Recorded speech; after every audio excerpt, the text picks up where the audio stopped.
Netaji degree college ఆధ్వర్యంలో ఉద్యోగ కల్పనలో భాగంగా ఇంటర్న్షిప్ కార్యక్రమం నిర్వహించారు. కార్యక్రమానికి ముఖ్య అతిథులుగా సిరిసిల్ల టౌన్ సీఏ కృష్ణ ఆశ్రయారావు, కళాశాల చైర్మన్ కరెస్పాండెంట్లతో కలిసి జ్యోతి ప్రజ్వలన చేశారు. సీఐ మాట్లాడుతూ తాను చదువుకున్న రోజుల్లో ఎదురైన అనుభవాలను విద్యార్థులతో పంచుకున్నారు. తాను పట్టుదలతో చదివి 5 ఉద్యోగాలు సాధించానని అన్నారు. విద్యార్థులు కూడా కష్టపడి చదివి అనుకున్న ఉద్యోగాలు సాధించాలని కోరారు.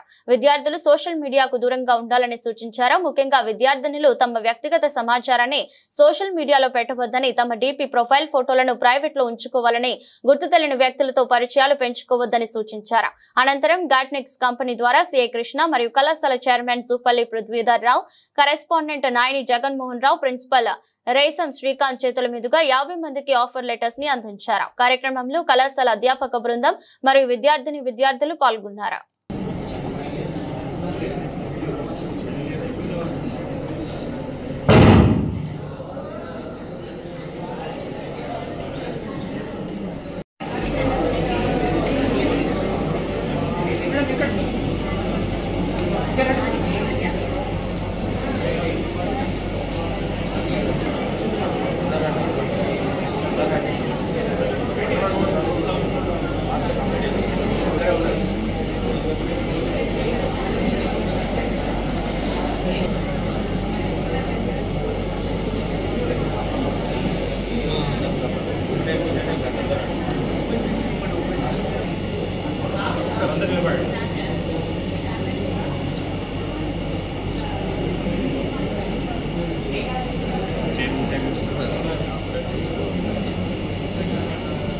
Completed degree and they are getting training from the Gatrix company for the next 3 months.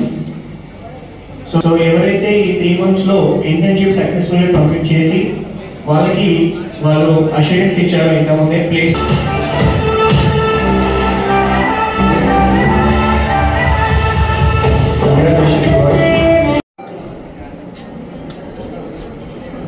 Lighting lab, please stand up all of you. Lighting lab.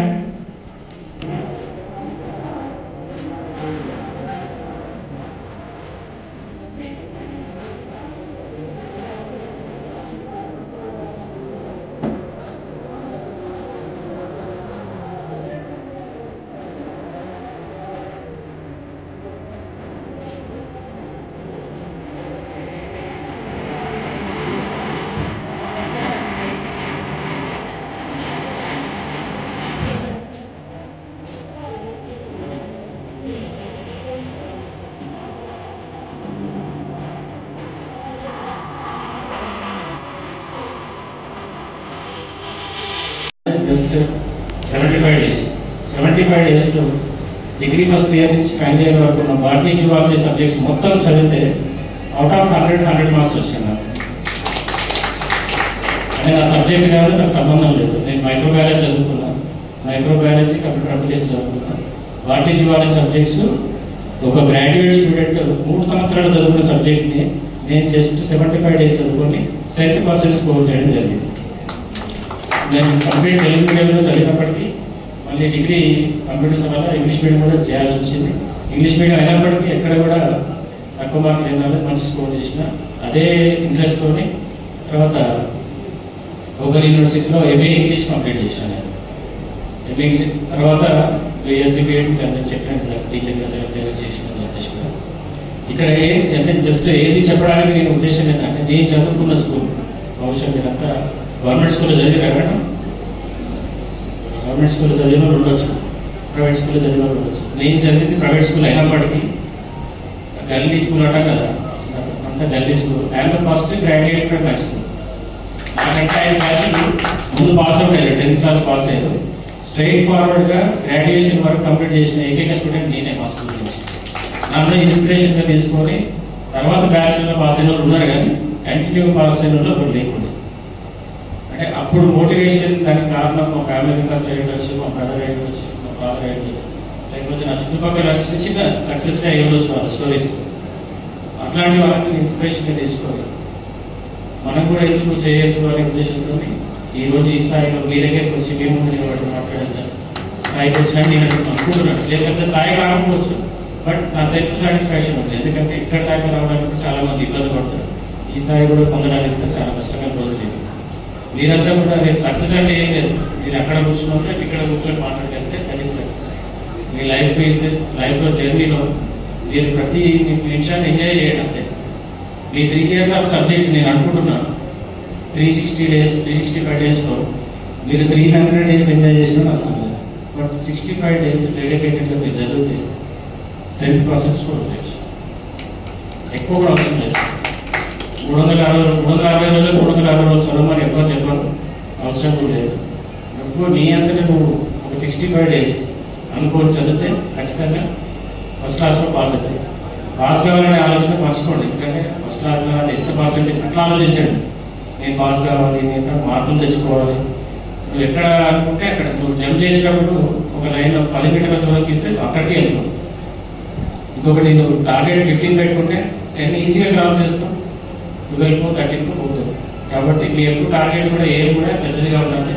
దాన్ని డివిజన్ చేసుకోవాలి, చిన్న చిన్న భాగాలు చేసుకోవాలి. ఇంకొకటి ఏదైనా ఒక సబ్జెక్ట్లో అచీవ్ చేయాలనుకుంటున్నప్పుడు దానికి సంబంధించి ఏమేమి చేయాలో చిన్న చిన్న ప్యాటర్న్ లాగా చేసుకొని ముందుకు పోతే బాగుంటుంది. సక్సెస్ అంటే కంటిన్యూ పర్సువేషన్ ఉండాలి. ఇది నేను చేయాలి అనుకుంటే, ఫర్ ఎగ్జాంపుల్ నేను గవర్నమెంట్ ఎంప్లాయ్ కావాలనుకున్నాను, గవర్నమెంట్ సెక్టర్లో జాబ్ చేయాలనుకున్నాను. దానికి ఏదైతే అవసరమో ఆ స్కిల్స్ నాకు ఉన్నాయా లేవా, ఫస్ట్ ఆ స్కిల్స్ నాకు ఉంటే ఆ కాన్ఫిడెన్స్ నాకు ఉందా లేదా. ఈ 2 మనకి మనమే, బయట వాళ్ళు ఎవరు మనం టెస్ట్ చేయాల్సిన అవసరం లేదు, బయట వాళ్ళ దగ్గర మనం ప్రూవ్ చేసుకోవాల్సిన అవసరం లేదు. ఫస్ట్ నీకు తెలియాలి నీలో ఉన్న శక్తి ఏంటి, నీ ఇన్నర్ ఎబిలిటీస్ ఏంటి, నీకున్న కెపాసిటీ ఏంటి, నీకున్న కాన్ఫిడెన్స్ ఏంటి.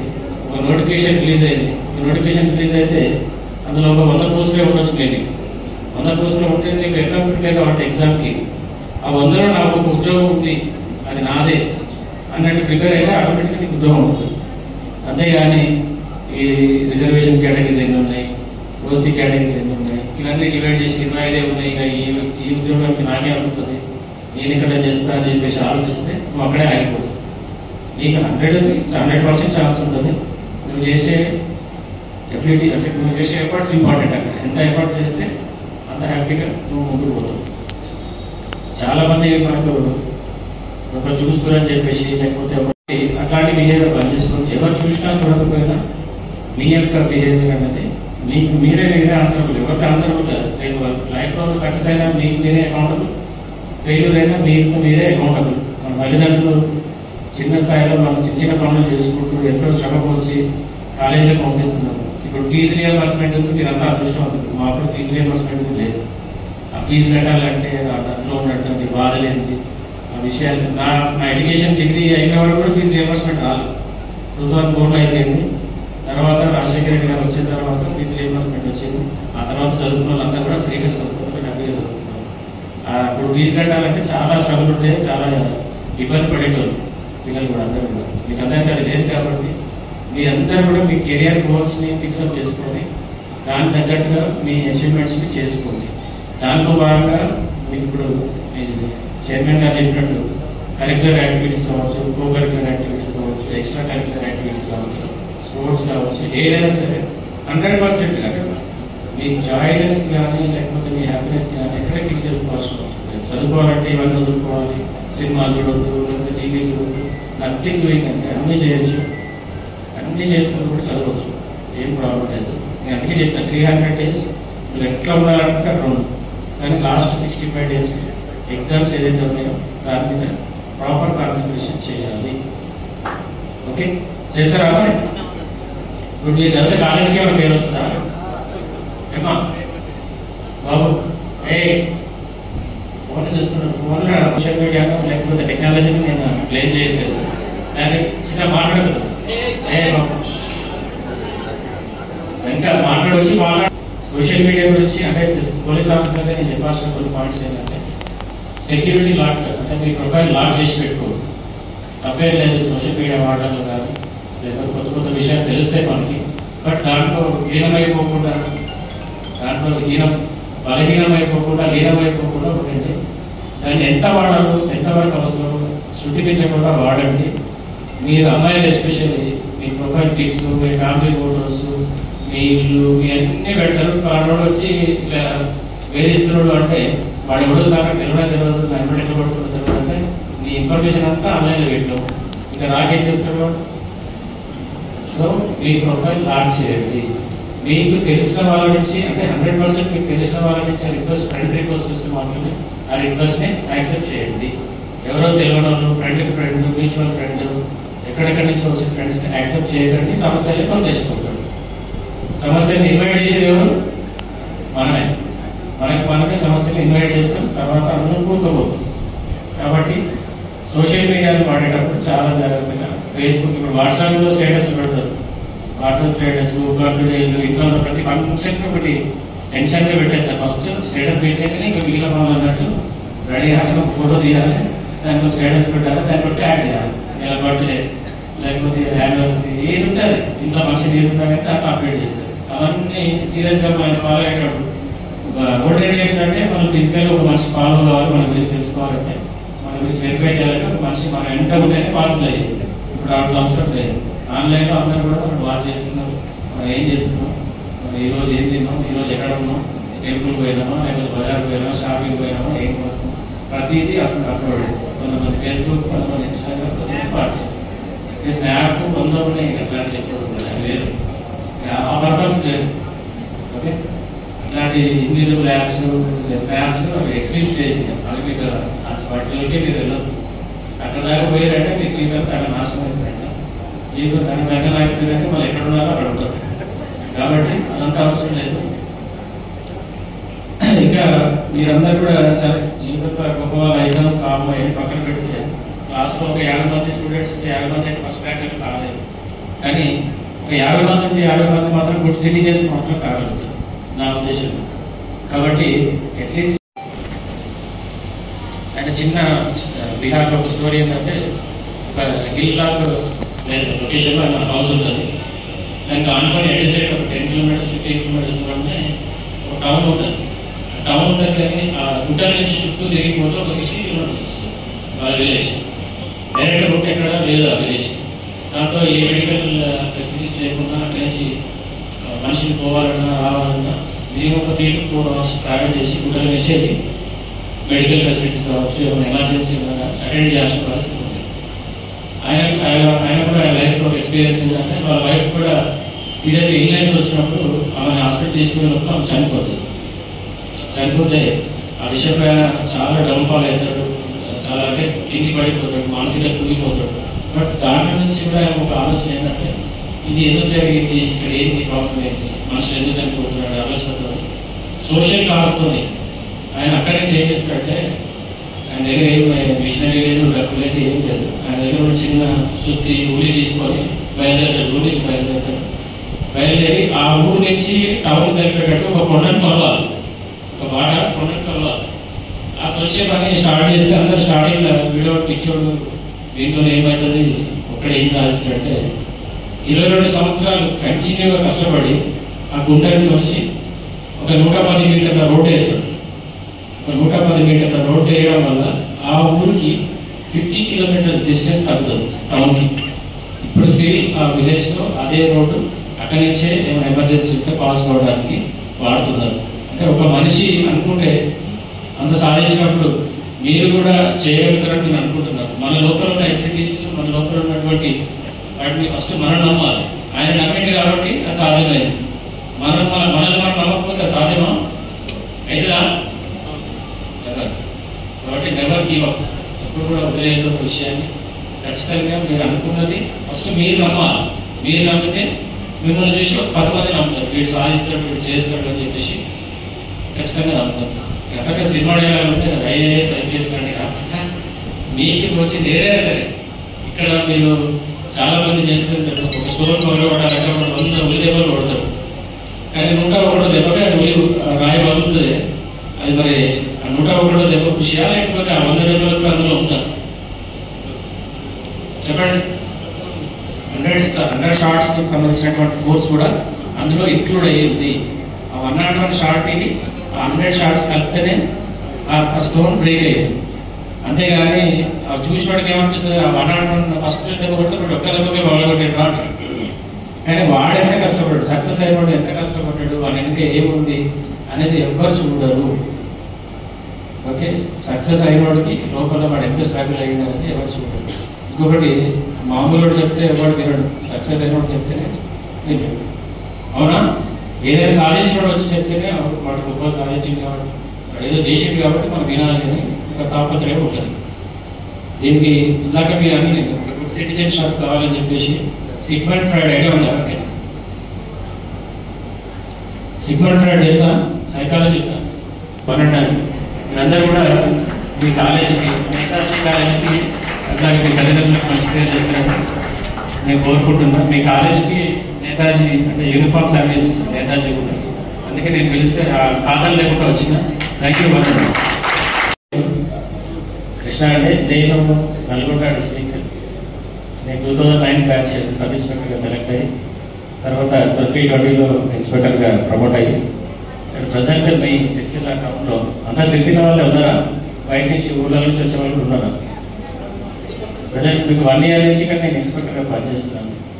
ఈ కమింగ్ టు మై సెల్ఫ్, నేను నల్గొండ టౌన్ బ్యాక్గ్రౌండ్ నుంచి బీఎస్సీ కంప్యూటర్స్ మీలాగా ఒక సాధారణమైన డిగ్రీ చేతిలో పట్టుకొని హైదరాబాద్ వచ్చిన తర్వాత బీఎస్సీ కంప్యూటర్స్ అంటే అప్పుడే మా బ్యాచ్ నుంచే ఇంట్రడ్యూస్ చేశారు. యాక్చువల్గా 2000 నుంచి 2001 నుంచి 2004 వరకు నా డిగ్రీ కంప్లీట్ అయింది. తర్వాత నేను బెంగళూరులో ఒక 1 year సాఫ్ట్వేర్లో కూడా వర్క్ చేశాను. మైంట్రీ కంపెనీలో సాఫ్ట్వేర్ టెస్టింగ్ కోచింగ్ తీసుకున్న తర్వాత మైంట్రీ కంపెనీ అంటే almost MNC, one of the best MNC company. దాంట్లో జాయిన్ అయ్యి ఒక 1 year చేసిన తర్వాత మెయిన్ అంటే ఇక్కడ నేను బీఎడ్ కంప్లీట్ చేసి అక్కడికి వెళ్ళాను. డిఎస్సి ఎగ్జామ్ రాసిన తర్వాత అక్కడికి పోవడం జరిగింది. డిఎస్సి రావడం వల్ల బ్యాక్ వచ్చాను. నేను 2006లో నేను గవర్నమెంట్ టీచర్గా సెలెక్ట్ అయిన తర్వాత ఎంఎన్సీ ప్రైవేట్ జాబ్ పెట్టుకుని మళ్ళీ సర్వీస్ ఇండస్ట్రీ, ఎందుకంటే బేసిక్గా మా ఫాదర్ కూడా గవర్నమెంట్ ఎంప్లాయ్, సర్వీస్ మోటోతోని ఖచ్చితంగా గవర్నమెంట్ జాబ్లో ఉండాలనే ఇంటెన్షన్తోనే నేను మొదటి నుంచి చదువుకున్నాను. అదే ఇంటెన్షన్తో గవర్నమెంట్ సర్వీస్లోకి ఎంటర్ అయినా ఒక 2.5 years గవర్నమెంట్ టీచర్గా సర్వీస్ చేసిన తర్వాత మళ్ళీ నాకు ఎందుకు అందులో అంత ఛాలెంజింగ్గా అనిపించలేదు. అది రొటీన్గా కొంచెం నాకు ఎందుకు సెట్ కాదనిపించింది. నా వే ఆఫ్ స్టైల్కి, నా మెంటాలిటీకి సెట్ కాదని చెప్పేసి మళ్ళీ నేను Group 1, Group 2 సైమల్టేనియస్గా ప్రిపేర్ అవుతున్న టైంలో ఎస్ఐ నోటిఫికేషన్ పడింది. కొంత డిఫరెంట్గా ట్రై చేయాలనే ఉద్దేశంతో ఈ సర్వీస్లోకి వచ్చాను నేను. బిఫోర్ దిస్ దీంతో రాకముందు కూడా నాకు వేరియస్ సర్వీసెస్లో అంటే different 3 services, other government services కూడా సెలెక్ట్ అయ్యాను నేను. This is my 5th job actual. ఫైనల్గా టైం దొరకడం లేకపోతే దీంట్లో ఉన్న ఇంట్రెస్ట్, సర్వీస్ మోటను ఫైనల్గా ఈ జాబ్కి నేను ఫిక్స్ అయిపోయాను. దీంతో ఫిక్స్ అయినా దీంట్లోకి వచ్చిన తర్వాత ఎలాంటి జాబ్ అటెండ్స్ కానీ ఎలాంటివి కానీ చేయలేదు.